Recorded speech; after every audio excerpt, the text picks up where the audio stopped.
Stone Cold by Robert Swindells. Daily Routine Orders 13. You mustn't think I've been idle, just because Link the Stink continues to evade me.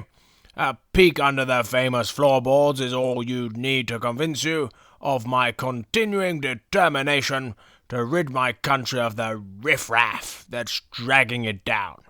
My tally of recruits now stands at 7. 7? Oh, I know, I went on a bit when we reached 3, and 3 is a significant number, but 7. 7's what you'd call a mystical number. The reason being one that need not detain us. All I know is lots of things go in 7s, like the 7 deadly sins, and the 7th son of a 7th son, not to mention the days of the week, and the magnificent 7. I got a black one, which goes to show there's no racial discrimination in the Camden horizontals. It also helps break up the pattern, the deadly pattern I mentioned earlier. You can just imagine it, can't you? Some smart-ass detective constable looking for a pattern, saying, all his victims have been white. That could be significant. Well, it ain't. So there. There is no pattern, except that each operation has been a textbook example of brilliance, and they'll never see that. They've bags of swank, my lads. Shiny boots and nice short hair. And if you think the boots'll give me away, if you're thinking the fella I get 'em off must be starting to wonder, forget it. I don't go to one fella, I go to 3. So far. And there'll be more yet, by golly there will. You don't catch old Shelter that easily. So, the business continues.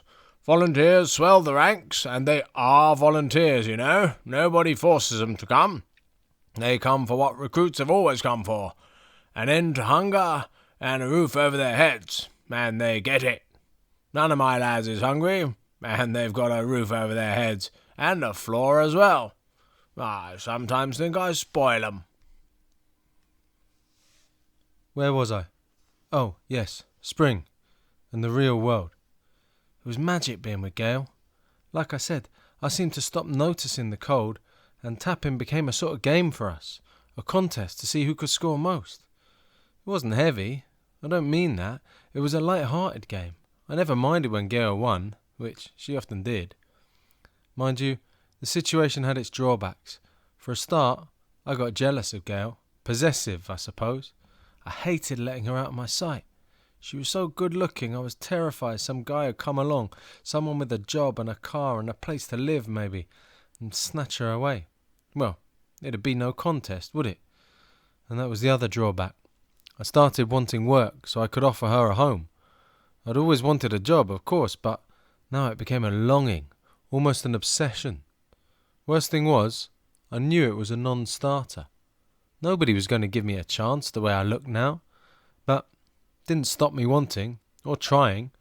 I really did try too. I haunted the job centre, wrote letters on nicked paper, bought stamps I couldn't afford. I even had a couple of interviews, but I never got a result. They know, you see. If you have to give some job club as a return address, they know you've nowhere to live. They know you haven't worked in a long time, maybe never. And they don't want to know. They've so many applicants to choose from, why should they take on a dosser? I wouldn't, if I was in their shoes.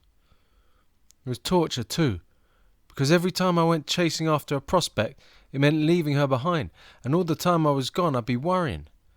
Maybe that's one reason I never got anything. They could tell I hadn't brought my brain with me. Anyway, April came along, my situation hadn't changed, and Gale was still with me, which astonished me when I allowed myself to think about it. She didn't seem to mind that I had nothing to offer. I put it down to love. One Saturday, it was a warm sunny day. We were sitting on the towpath opposite Pullet, the local night spot, enjoying the sunshine, when a middle-aged guy came up to us. "Excuse me," he said. "I wonder if you can help me." I thought he must have been lost or something, but then he said, "I'm trying to trace my daughter, and I wondered if you might have seen her. Her name's Tanya. This is her."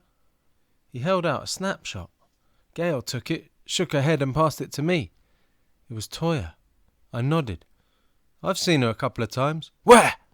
The guy practically jumped down my throat. "Where'd you see her? When?" I nodded towards the lock. "There, the market." Not for a while, though. Did you talk to her? Did she say where she was living, or anything like that? I shook my head. She was dossing, I think.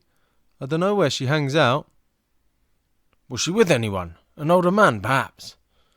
No. Once she was with 2 young guys, the other time she was alone. I looked at him.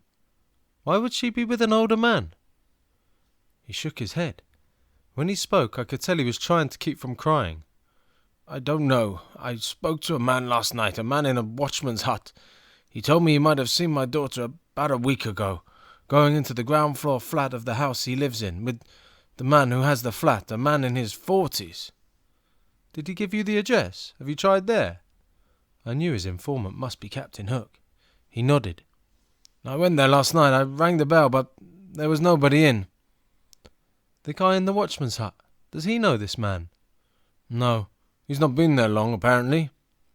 Have you tried the police? No, I tried them months ago when Tanya left home. They didn't want to know. She's 17, you see, free to go where she chooses. He stifled a sob. It's breaking her mother's heart. Poor sods, I thought. They drive their kid out, probably without meaning to, then think tramping round London with a snapshot will get her back. It won't, but I wish someone cared about me like that. Look, I said, we'll look out for your daughter, and if we see her, we'll say we saw you. Get her to phone home, okay? He was so grateful he practically hugged me. Bless you, he says, shoving a $5 in my unresisting hand. Bless you both.